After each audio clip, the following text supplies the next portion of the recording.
后来目前全台湾停课的学校是超过570间。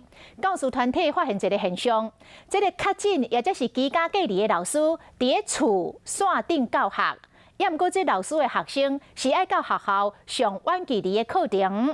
俗语讲的，厝内无鸟，鸟鼠也就翘骹。这个教室无老师在管，学生困的困，背手机背手机无道理咧开讲讲话，规个教室是乱糟糟，甚至有学生逃走出去，这若出代志，看要安怎才好？都老师建议着教育部因应这个疫情的变化，爱赶紧来成立着备用老师的人才库，像这个流浪教师等等，互伊有机会会当来支援教学。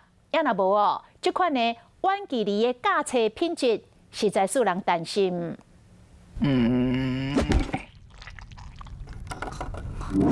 老师伫咧拢叫袂精神，安尼老师若无伫咧，跑出去合作社我也教不了啊。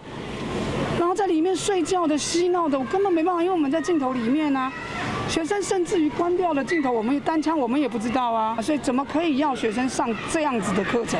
虽然目前全台湾有超过570间学校停课，不过无停课的学校拄着老师较紧，或者是居家隔离，变做老师家己一个人伫厝内上课，根本管袂着学生的魂飞去倒位。要赶快，不管是各县市各校，他应该要有一个流浪教师待业中的这个人才库的资料库，或者退休老师、钟点教师这一类的，这样要赶快去建立，让这个学校的停课标准下降的实体课程进行才有意义。有实体班级还在进行的，可以采取合作教师的方式，在班级来维持注意到学生的作息相关安全的事宜。那这部分也会来支给合作教师相关的钟点费用。教师团体嘛，质疑教育部的规定当中，老师是确诊者或者是未测的接触者，依然会使远距离教学。身体的状况若是真正无法度，才交予学校来处理。